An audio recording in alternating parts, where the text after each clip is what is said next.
नमस्कार दोस्तों, स्वागत है आप सबका आपके अपने भक्तिरस ऑफिशियल चैनल में। अर्जुन की यह कथा केवल दो योद्धाओं की कहानी नहीं है। यह कथा है भाग्य और संघर्ष की। यह कथा है पहचान और परिश्रम की। और सबसे बढ़कर यह कथा है धर्म की। महाभारत का युद्ध केवल अस्त्र शस्त्रों का युद्ध नहीं था, वह मनुष्यों के भीतर चल रहे युद्ध का प्रतिबिंब था।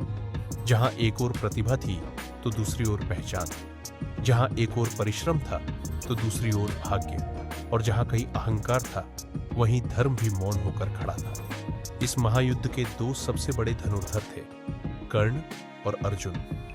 दोनों में अपार शक्ति थी, दोनों का तेज सूर्य के समान था, लेकिन दोनों का जीवन पथ एक दूसरे से बिल्कुल भिन्न था। कर्ण का जन्म सूर्यदेव के वरदान से हुआ। वह कुंती का पुत्र था, लेकिन लोकलाज के भय से उसे जन्म लेते ही त्याग दिया गया। एक नवजात शिशु जो राजमहल में पल सकता था, वह गंगा की लहरों के हवाले कर दिया गया। एक साधारण सूत दंपति ने उस शिशु को अपनाया। राजपुत्र होते हुए भी कर्ण का जीवन साधारणता और संघर्ष में बीता। उसने भूख भी देखी, अपमान भी सहा, और हर कदम पर अपनी पहचान के लिए लड़ता रहा। कर्ण के भीतर अद्भुत प्रतिभा थी। वह धनुष उठाता तो बाण स्वयं लक्ष्य खोज लेते, लेकिन समाज ने उसकी प्रतिभा से पहले उसकी जाति देखी। हर बार उसे यही बताया गया कि वह योग्य होते हुए भी अयोग्य है। शिक्षा पाने के लिए कर्ण ने परशुराम से शस्त्र विद्या सीखी। वह जानता था कि यदि सत्य सामने आया तो उसे श्राप मिलेगा, फिर भी उसने विद्या प्राप्त की, क्योंकि उसके लिए अपमान में जीने से बेहतर था जोखिम उठाना। दूसरी ओर अर्जुन था, राजकुमार अर्जुन, गुरु द्रोणाचार्य का प्रिय शिष्य, जिसे मार्गदर्शन मिला, संसाधन मिले और लक्ष्य दिया गया। अर्जुन ने तपस्या की, साधना की और अपने लक्ष्य पर अडिग रहा। जब पक्षी की आंख का प्रश्न आया तो अर्जुन ने सिद्ध किया कि एकाग्रता मनुष्य को महान बनाती है। रंगभूमि में जब अर्जुन ने अपने कौशल का प्रदर्शन किया तो पूरा सभागृह आश्चर्य से भर गया। तभी कर्ण आगे बढ़ा। उसने अर्जुन को चुनौती दी, लेकिन उससे पहले ही उसके अस्त्रों से तेज शब्दों के बाण चले। उसे सूतपुत्र कहकर अपमानित किया गया। उस दिन कर्ण ने समझ लिया कि इस संसार में प्रतिभा से पहले पहचान देखी जाती है।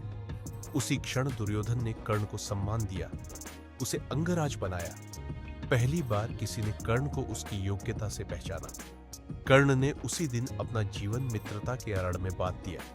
वह जानता था कि दुर्योधन अधर्म के मार्ग पर है, फिर भी उसने साथ नहीं छोड़ा, क्योंकि कर्ण के लिए मित्र धर्म सबसे बड़ा धर्म था।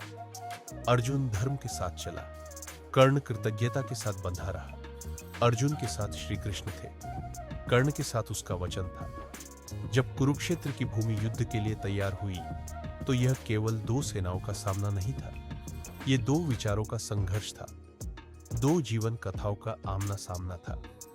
अर्जुन के रथ पर स्वयं श्री कृष्ण विराजमान थे, धर्म का मार्ग दिखाने वाले, और सामने खड़ा था कर्ण, सूर्यपुत्र, दानवीर, और वही भ्राता जिसे अर्जुन पहचान नहीं सका। युद्ध के बीच कर्ण का रथ धरती में धंस गया।